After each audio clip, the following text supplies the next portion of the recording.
तो archaeology department का ये कहना है कि इससे पहले सूर्य की जो छवि है वो कहीं नहीं बनाई गई और महाबोधि महाविहार सम्राट अशोक के द्वारा बनाया गया है। और छठ महापर्व में सूर्य की पूजा जो है ये महत्वपूर्ण है। नेशनल चौपाल की चुनावी यात्रा बिहार में लगातार जारी है, लेकिन इस बीच छठ पर्व को लेकर पूरे बिहार में लोग लगातार इस उत्सव को मनाते हुए नजर आ रहे हैं। मेरे पीछे आप देख पा रहे हैं कि छठ पूजा के वो तमाम जिसे स्तूप कहा जाता है, अनेकों तरीके की बातें इस बिहार के अंदर इस छठ पूजा को लेकर कही जाती है। आखिर क्या इसके पीछे की वास्तविकता है, सच्चाई क्या है, इतिहास के पन्नों को पलटकर तमाम चीजें आपके साथ रूबरू करने की कोशिश करेंगे। इस वक्त मेरे साथ हमारे चैनल नेशनल चौपाल के एडिटर इंजीनियर स्नेहा जी है, जो कि पूरे के पूरे इस बिहार के चुनाव में लगातार आपके बीच जमीनी हकीकत को रखने का काम कर रहे हैं। जिस तरीके से तमाम तरीके की चीजें चल रही है, छठ पर्व चल रहा है पूरे बिहार में, क्या इसके पीछे का कारण है और ये बिहार में, क्या सिर्फ बिहार में ही है, इसके आसपास के तमाम जो क्षेत्र है इसको लेकर क्या इसके पीछे का इतिहास है? देखिए, ऐसा है कि बिहार का मुख्य त्यौहार इसे महापर्व कहा जा रहा है और छठ महापर्व कहा जा रहा है। और अब ये बिहार में है और मुख्यतः हम जिस जगह पर खड़े हैं ये पूर्वी चंपारण। पूर्वी चंपारण यहाँ पर जो छठ पर्व का जो स्वरूप है वो मुख्य रूप से हम या ये कह सकते हैं कि शुद्ध रूप है। ये इसलिए शुद्ध रूप है क्योंकि जो छठ पर्व है इसकी जो शुरुआत है वो लुम्बिनी तराई के क्षेत्र से लेकर पूर्वी चंपारण, पश्चिमी चंपारण और पूर्वी उत्तर प्रदेश, इस एरिया में इसकी ज़्यादा गंभीरता, ज़्यादा डेडिकेशन देखने को मिलता है। उसके बाद बिहार के बाहर ये झारखंड में देखने को मिलता है। तो ऐसे ये पर्व यहाँ से बाहर गया। तो इसका ये जो छठ महापर्व है ये मूलतः डेडिकेशन, हेल्प, इन तमाम चीज़ों से होकर गुजरता है। प्यूरिटी और प्रकृति पूजा, इन सब चीज़ों से होकर गुजरता है। यहाँ पर किसी देवी देवताओं को हमने नहीं देखा है कि किसी देवी देवताओं की यहाँ पर पूजा हो या फिर यहाँ पर कोई पंडित हो, कोई यजमान हो, तो इस कोई पुरोहित हो, तो ऐसा नहीं देखा गया है। जिस प्रकार से इसे प्रचारित किया गया है कि ये एक वैदिक पर्व है, लेकिन जब हम बिहार में घूम रहे हैं तो यह उनसे कुछ अलग मिल रहा है। इतिहासकारों के जरिए बात कही जाती है कि छठ पर्व जो है ये बौद्ध धर्म से भी ताल्लुकात रखता है, क्या इसके पीछे की सच्चाई? देखिए, हमने कुछ दिन पहले डॉक्टर राजेंद्र प्रसाद सिंह हैं उनसे पूछा था कि भाई छठ को लेकर आप कुछ बताएं, तो उन्होंने एक वीडियो बनाया, छठ से उठा पर्दा। और हमें ये मतलब समझ आया कि भाई जो हमने उन्हें कहा था कि छठ के बारे में सर बताइए कि क्या इसका कुछ बौद्ध परंपरा से कोई संबंध है क्या, तो उनके ही माध्यम से, चूँकि वो एक बड़े इतिहासकार है और बुद्धिज़्म को लेकर, पाली साहित्य को लेकर, सम्राट अशोक को लेकर सारी चीज़ों का वो विश्लेषण करते हैं। तो ऐसे में ये जो एक लोक परंपरा कह सकते हैं, लोगों की अपनी मान्यता के अनुसार ये छठ पर्व मनाया जाता है। इसमें किसी धर्म का यहाँ पर लगभग ये कहा जा सकता है कि किसी धर्म का यहाँ पर इन्वोल्यूशन नहीं है। हर जाति के, हर धर्म के लोग इसे मना रहे हैं, चाहे वो बैकवर्ड हो, चाहे वो दलित हो, मार्जिनलाइज हो, या फिर चाहे प्रकास्ट हो। अभी ये आम लोगों का ये पर्व हो गया है। लेकिन उनका ये कहना है कि ये वो क्षेत्र है, चाहे पूर्वी चंपारण हो, चाहे पूर्वी उत्तर प्रदेश हो, गाजीपुर का ये जो क्षेत्र हो, वाराणसी का क्षेत्र हो, या फिर पश्चिमी चंपारण हो, या तराई का क्षेत्र हो, ये वो क्षेत्र है जहाँ पर बुद्ध घूमा फिरा करते थे और पैदल जहाँ पर चारिका करते थे, पैदल जहाँ पर वो रुकते थे, बात करते थे, पैदल चलकर वो अपना संबोधन करते थे और उपदेश करते थे, ये वो क्षेत्र है। और इसी क्षेत्र में सबसे ज़्यादा मनाया जाता है, ये कहा। उन्होंने कुछ सबूत दिए हैं, अगर आप लोग भी वो वीडियो आप देख सकते हैं, फेसबुक पर वो वीडियो अपलोड किया है उन्होंने। तो राजेंद्र प्रसाद सिंह, अगर आप उनको सर्च करते हैं तो आपको मिल जाएगा। तो उसके बाद उन्होंने एक इंटरव्यू भी किया है साइंस जर्नी के साथ। तो उन्होंने ये बताया है कि जो ईस्वी 629 ईस्वी में युआन सांग जब भारत आए तो उन्होंने जो अपनी डायरी लिखी और जो वृत्तांत चीनी यात्री युआन सांग ने लिखा, और भिक्खु भी थे, तो उन्होंने लिखा कि बलख जो जगह है वहाँ पर जो अफगानिस्तान से बलख, हाँ, अफ़गानिस्तान के बलख में हाँ, तो वहाँ पर एक बौद्ध मठ था और उस बौद्ध मठ में उन्होंने इस प्रकार का एक पर्व देखा जो कि कुछ नदी के किनारे कुछ लोग जो हैं वो पूजा कर रहे हैं। तो ये उन्होंने इसका ज़िक्र किया और जिसमें सूर्य की पूजा कर रहे हैं, ये उन्होंने लिखा है। तो और उन्होंने ये भी बताया है इतिहासकारों का ये कहना है कि आर्कियोलॉजी डिपार्टमेंट ये मानती है कि सूर्य की जो पहली छवि, पहला जो चित्र है, वो पहला चित्र महाबोधि महाविहार पर बनाया गया है।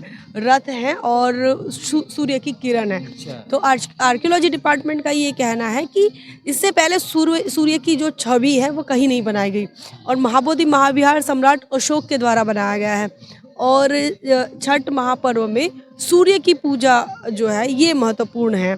तो सूर्यास्त को महत्व दिया गया है, सूर्योदय को महत्व दिया गया है। तो ये सबसे पहले इसकी जो छवि है, ये हम नहीं कह रहे, ना इतिहासकार कह रहे, ये आर्कियोलॉजिकल डिपार्टमेंट कह रहा है कि उन्होंने सबसे पहले छवि महाबोधि महाविहार के उन शिलालेखों पर देखी और उसके बाद दूसरी जो छवि है, अगर हम भूल रहे हैं तो दूसरी छवि भी बौद्ध परंपरा में ही देखी गई है। और मुख्यतः उनका ये कहना है कि जो सूर्य का जो सूर्योदय हो या फिर सूर्यास्त हो, तो सूर्य यह बुद्धा आर्ट का प्रतीक है। मतलब बुद्धिस्ट आर्ट में सूर्य का इस्तेमाल हुआ है, ऐसा कहा गया है। फिर तो जैसा उन्होंने कहा कि है बलख कि की जो बात बताई, तो उसमें उन्होंने जैसे कहा कि ये बुद्धिस्ट मठ में मनाया गया, तो ये तो 629 की बात है।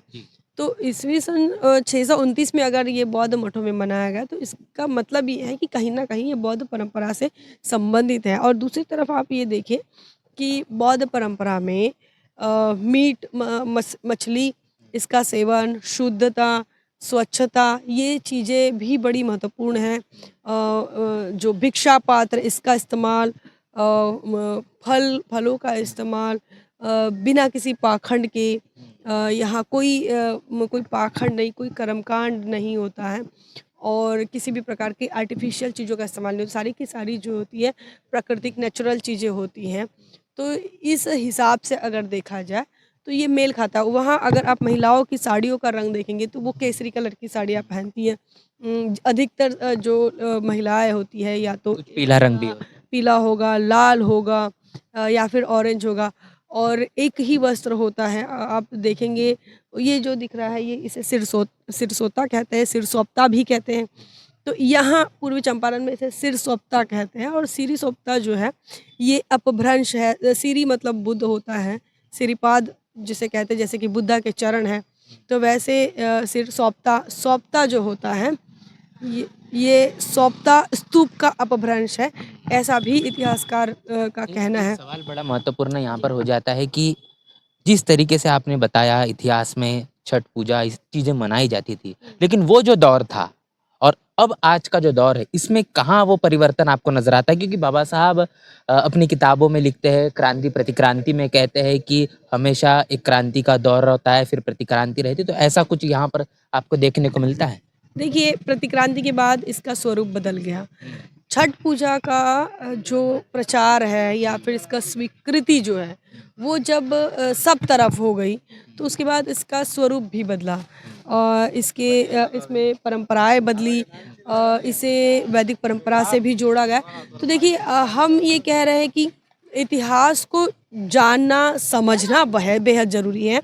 किसी भी चीज़ की उत्पत्ति क्यों हुई है, किसी भी चीज़ का निर्माण कैसे हुआ है, कहाँ से ये पर्व शुरू होता है, किसके शासनकाल में इस पर्व को अधिक मनाया, ये सारी चीज़ें ढूंढना महत्वपूर्ण है। देखिए, इतिहासकारों का कहना ये है कि विश्लेषण कर रहे हैं हम इस बात का निर्णय नहीं ले पा रहे हैं कि आखिर ये क्या है और कैसा है और अब उसका स्वरूप कैसा होना चाहिए। बात यह है कि इसकी शुरुआत, ठीक है, ये गढ़वाल वंश के जो राजा रहे गोपीचंद, उनके भी उनकी पत्नी थी, उसका नाम हम भूल रहे, देखिए, है ना। तो उनकी पत्नी के भी शिलालेखों में, जो कि सारनाथ में जो म्यूज़ियम है, वहाँ जो शिलालेख मिले, वहाँ पर भी ये गढ़वाल वंश के राजाओं ने लिखा। हालांकि सम्राट अशोक के शिलालेखों में छठ पूजा का जिक्र नहीं है, लेकिन अंग्रेज़ों के शासनकाल में 1836 में जो पटना के गवर्नर थे, उनकी बहन आई थी फैनी ईडन, उन्होंने जो अपनी किताब, अपनी डायरी लिखी है, तो उस डायरी में भी उन्होंने ज़िक्र किया, मतलब 1836 में उन्होंने ज़िक्र किया है कि भई पटना में लोग जो है वो एक ही कपड़ा जो है वस्त्र इस्तेमाल करते हैं और वो लंबा चौड़ा होता है। तो उसका मतलब ये चीवर से जोड़ा जा रहा था। कलर जो है वो भी जोड़ा जा रहा था कि भिक्षुओं का जो वस्त्र होता है उस प्रकार से।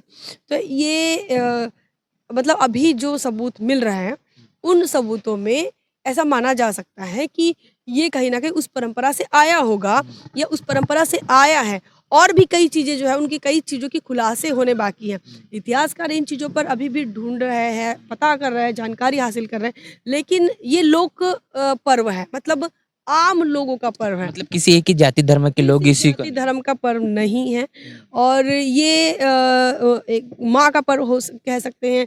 छठी माता का जो स्वरूप मतलब देखा जा रहा है। 6 दिन का ये पर्व था, फिर 4 दिन का हुआ, अब 3 दिन का हुआ है। तो धीरे-धीरे अब इसका महत्व, इसका समय सीमा ये कम हो रही है। यहाँ पर जिन शब्दों का इस्तेमाल किया जाता है वो संस्कृत के वर्ड नहीं है। पाली प्राकृत के वर्ड नहाए-खाए जैसे शब्दों का इस्तेमाल किया जाता है। तो ऐसे शब्दों को लेकर स्नान, भोजन ऐसे शब्दों का इस्तेमाल नहीं हो रहा है। अगर ऐसे शब्दों का इस्तेमाल होता तो हम ये मानते कि ये वैदिक संस्कृति से आता है। तो पाली प्राकृत का इस्तेमाल हो रहा है और ये जो क्षेत्र है, बिहार कहो या नेपाल कहो या फिर झारखंड का ये बॉर्डर कहो या यूपी का ये बॉर्डर कहो, ये अगर इन चीज़ों को अगर आप देखते तो यहाँ पर वैदिक कल्चर उतना नहीं पनपा। यहाँ पर जितना भी कल्चर रहा ये बुद्धिस्ट कल्चर ही आप इसको मान सकते हैं। ये मगध का क्षेत्र है, यहाँ पर सम्राट अशोक की भूमि है, ये बुद्ध की भूमि है। तो इसी वजह से ये जो सबूत मिल रहे हैं, आप सिरसोप्ता को देखिए। वही तो उसी आकार से जुड़ा हुआ मेरा एक सवाल है कि पटना से महज 110 किलोमीटर यहाँ पर जो केसरिया है, जिसे केसरिया स्तूप कहा जाता है, विश्व का सबसे ऊंचा स्तूप सम्राट अशोक के जरिए जो बनाया गया था। हमने वहां पर एक रिपोर्ट की, वहां पर उस वीडियो में हमने बताने की कोशिश की कि जिस तरीके से इसे बनाया गया है ना, यहाँ से ये जो बनाया गया है जिस आकार का, उसी तरीके का केसरिया स्तूप हमें नजर आता है। इस जगह पर यहाँ पर हम लोग खड़े, यहाँ से तकरीबन 50 किलोमीटर सिर्फ फासले में है। तो ये क्या इससे कोई जुड़ाव है, केसरिया से इसका कुछ ताल्लुक है? देखिए ये केसरिया का ही स्तूप, मतलब ये जो स्तूप दिख रहा है ना, ये प्रतीक मान सकते हैं। हाँ, सिरसोप्ता जो बोलते हैं, ये केसरिया का ही छोटा रूप है, ठीक है। और ये मूल रूप है, मतलब अगर आप चंपारण से बाहर जाएंगे तो इसके स्वरूप बदले हुए नजर आएंगे। लेकिन यहाँ पर यहाँ जो आप देख रहे हैं वो केसरिया का मूल स्वरूप है। ऊपर आप देखेंगे तो वो एक भिक्षा पात्र है। आपको बताएं कि पूर्वी चंपारण इसलिए ज़्यादा प्रसिद्ध है कि बुद्ध का जब महापरिनिर्वाण होना था उससे 6 महीने पहले वो यहीं से होकर गुजरे थे। इसी पूर्वी चंपारण से, केसरिया से होकर गुजरे और कुशीनगर यहीं से गए थे। तो उन्होंने अपना जो भिक्षा पात्र है जहाँ पर उन्होंने अन्न ग्रहण किया था वो यहाँ के लोगों को दिया था, लिच्छवी लोगों को दे दिया था और ये लिच्छवी लोगों का क्षेत्र है। उन्होंने उसे संभाल कर रखा। बाद में वो अब तो पाकिस्तान के पेशावर में वो उसे सुरक्षित रखा गया है, वो वहाँ के म्यूज़ियम में रखा गया है। तो यहाँ वो दिया गया था। फिर जब बुद्धा का उसके बाद 6 महीने के बाद तो महापरिनिर्वाण हो गया। तो उसके बाद जब सम्राट अशोक को ये बात पता चली कि मतलब केसरिया में बुद्धा रुके थे, यहाँ पर के लोगों से बातचीत हुई, तो फिर उन्होंने वहाँ एक स्तूप का निर्माण किया। और आप उसको देखेंगे तो उसके भी ऐसे लेयर है, 6, 7, 8 लेयर, 6 भागों में है। हाँ है ना, 6-7 लेयर आपको नजर आएगा। और ऊपर जो है वो ऐसा भिक्षा पात्र जैसा गोल है। और आप यहाँ पर देखिए ये सब इनका स्वरूप जो है ये वैसे ही हैं, ऊपर गोल है और फिर उसमें जो स्टेप्स है वो 6-7 आपको नज़र आएंगी, कहीं पर 8 नज़र आएंगी। यहाँ जो खिलाया जाता है, क्या कहते हैं उसे, ठेकुआ जो कहते हैं, उसकी बनाने की परंपरा। यहाँ पर जो मिठाइयाँ बनती है वो पीपल के पत्ते की जैसी मिठाई बनती है। जो ठेकुआ बनता है वो अब उसमें 6 चक्र होता है, पहले वो आरे वाला चक्र होता था, तो अब समय के साथ उसमें परिवर्तन हो रहा है। तो ये चीज़ें अभी देखने को मिल रही है। तो पीपल का पत्ता ले लो या फिर वो ठेकुआ का जो आकार है वो ले लो, ये सारी चीज़ें कहीं न कहीं मेल खाती हैं, ऐसा इतिहासकारों का कहना है। बुद्ध का जब हम पूरा जीवन काल देखते हैं और जब आखिरी उपदेश की जब बात आती है, तो इसी केसरिया से उन्होंने एक बहुत बड़ा महत्वपूर्ण संदेश दिया जिसे कालाम सुत्ता कहा जाता है, और उनमें जो तमाम बातें कही और उस बातों को लेकर आज वर्तमान स्थिति में आप किस तरीके से पूरे के पूरे इस चीज़ों को देख रहे हैं? देखिए कलाम सूत्र बहुत महत्वपूर्ण है। कलाम को तथागत बुद्ध ने बहुत सारे संदेश दिए, उसमें से मुख्य तौर पर ये इस संदेश को अधिकतर हम लोगों को समझना, ये हमारे जीवन को बदल सकता है। कि बुद्ध का कहना ये है कि मैं कह रहा हूँ, इसलिए आप इस किसी भी बात को ना मानो या उसे स्वीकार मत करो। पूर्वजों से चली आ रही है कोई बात, तो इसीलिए उसे स्वीकार मत करो। किसी ने लिखी है, इसीलिए उस बात को स्वीकार मत करो। बुद्धा का कहना है कि हे कालाम हो, मतलब कि उन तमाम लोगों से उस समय, जो लोग उस समय ये उनका उपदेश सुन रहे थे, उन लोगों से कहा कि आप लोग पहले खुद पता करो, खुद उसको ढूंढो, उसको उसकी जानकारी हासिल करो और उसके बारे में एनालिसिस करो। सारी चीज़ों को मतलब देख परख कर उस चीज़ों को स्वीकार करो। किसी के कहने पर, किसी के बताने पर, किसी के लिखने पर आपको वो स्वीकार नहीं करनी है। तो ये संदेश केसरिया से गया था, तो ये भी बहुत महत्वपूर्ण संदेश है परख। जब बात बुद्ध की आती है और सम्राट अशोक की आती है, तो बात बिहार की भी ज़रूर आती है। बिहार में नालंदा है, नालंदा विश्वविद्यालय पूरी दुनिया से चलिए नालंदा से हम आपको बताएं कि ये जो स्तूप है, एक तो केसरिया का हो गया, फिर यही जो स्तूप है आपको वैशाली में देखने को मिलेगा, उसे मनोती स्तूप कहते हैं। बुद्ध परंपरा में मनोती स्तूप का मतलब ये होता है कि आपकी मन की जो इच्छाएं जिसकी जिसकी पूर्ण होती है, मतलब चाहत जो होती है वो अगर जब पूर्ण होती है, तो बौद्ध परंपरा में इस प्रकार के मनोती स्तूप को निर्माण करने की परंपरा रही, जो कि वैशाली में है। पानी के किनारे मनोती स्तूप को बनाना, अभी आप यहाँ पर देखेंगे पानी के किनारे ये मनोती स्तूप है। मनोती स्तूप या फिर इसे सिरसोप्ता कह रहे हैं, ठीक है। आप उधर भी देखेंगे तो पानी के किनारे सिरसोप्ता स्तूप है, तो ये एक है। फिर वही चीज़ आपको नालंदा में देखने को मिलेगी, चूँकि आपने नालंदा का जिक्र किया जी। नालंदा के बारे में मेरे बताने की कहने की बात यह थी कि पूरे दुनिया से लोग आते थे, नालंदा से शिक्षा ग्रहण करते थे और उन्होंने वहाँ से शिक्षा ग्रहण कर पूरा दुनिया में अपने देश बनाए। लेकिन आज हम जब बिहार की बात करते, बिहार की जो स्थिति है शिक्षा से लेकर तमाम तरीके की चीज़ें, ये इतनी हद तक की क्यों कमज़ोर नज़र आती है? इसके पीछे की क्या वजह लगती है? देखिए अब इतिहास में कभी रिवॉल्यूशन होता है, फिर काउंटर रिवॉल्यूशन होता है, समय बदलता रहता है। और अब आज की तारीख में जब जो कभी ये बिहार की भूमि कभी संपन्न हुई थी, कभी कभी होती थी, कभी समृद्ध हुई थी, जिस बिहार ने लोकतंत्र बताया, मतलब बिहार के लिच्छवी गणराज्य से, आप लिच्छवी गणराज्य क्या है, वैशाली है, आज मुजफ्फरपुर आप जिसको बोलते हैं, आज जिस भूमि पर आप खड़े, ये सारे लिच्छवी गणराज्य है। इसी ने पूरे दुनिया को बताया कि भाई लोकतंत्र क्या होता है। आज सभी लोग 26 जनवरी जब भारत में मनाते हैं, तो हमें जब 26 जनवरी मनाते हैं, तो हम इस भूमि को हमको नमन करना पड़ेगा, क्योंकि इस भूमि ने हमको लोकतंत्र सिखाया। तो यहाँ से लोकतंत्र का निर्माण हुआ, यहाँ से सम्राट अशोक का राज निर्माण हुआ, यहाँ से सभी के सुखों की बात की गई, बहुजन हिताय बहुजन सुखाय की बात की गई। तो ये तो पवित्र भूमि है। लेकिन हालात देखिए, ये जिसने लोकतंत्र दिया, उसी लोकतंत्र ने बिहार की आज हालत ये कर दी है कि यहाँ पर 100 में से 3 बच्चे दलित पढ़ते हैं, 100 में से 3 बच्चे 10वीं पास होते हैं, 100 में से 2 बच्चे इंटर पास होते हैं, 100 में से 1 बच्चा ग्रेजुएट हो रहा है, 100 में से 0 बच्चे पीजी हो रहे हैं। दलितों की स्थिति है, यहाँ आदिवासियों की, यहाँ पिछड़ों की, माइनॉरिटीज़ की, अति पिछड़ों की, सभी की जो हालात है, उस जहाँ ये बड़ी शोकांतिका की बात है। और इसे जानबूझकर बिहार को शिक्षा में पीछे, जानबूझकर बिहार को उद्योग धंधों में, इंडस्ट्री में पीछे रखने का एक बड़ा सा षड्यंत्र हुआ। ये सारी चीज़ें जो है, ये कहीं ना कहीं राजनीति से जुड़ी हुई है, शासन सत्ता से जुड़ी हुई है, लेकिन बदलाव होते रहेगा। जब यहाँ पर हमने रिवॉल्यूशन देखा है, जब यहाँ पर हमने बुद्धा को देखा है, जब यहाँ पर हमने सम्राट अशोक को देखा है, जब हमने यहाँ पर तमाम लिच्छवी गणराज्य के वंशों को देखा है, तो यहाँ पर आने वाले समय में अच्छा बदलाव भी हो सकता है, सकारात्मक बदलाव हो सकता है। हम बुद्ध की धरती हैं, इसे इसे हम 100 बार नमन करेंगे, 1000 बार नमन करेंगे और बार बार इस भूमि को वंदन करते रहेंगे, क्योंकि इसी भूमि की वजह से आज हमारा भारत का संविधान जो है वो हमें लोकतंत्र की शिक्षा देता है। पराग जी, जब जन जागृति होती है तो निश्चित ही क्रांति होती है, और इसी पवित्र बिहार की भूमि से ये तमाम बातें हम आपके साथ रूबरू कर रहे थे। पूरी की पूरी चर्चा बातचीत को लेकर आपकी क्या राय है, आपकी क्या प्रतिक्रिया है, प्रतिक्रिया में लिखकर कमेंट बॉक्स में जरूर बताएं। बने रहे नेशनल चौपाल के साथ, मिलते नए वीडियो में, तब तक के लिए शुक्रिया। बहुजन समाज की हर खबर पाने के लिए चैनल को सब्सक्राइब करें, लाइक करें, शेयर करें। नेशनल चौपाल को बचाने के लिए ज्वाइन बटन क्लिक करके चैनल की सदस्यता लें और चैनल को आर्थिक मदद करें।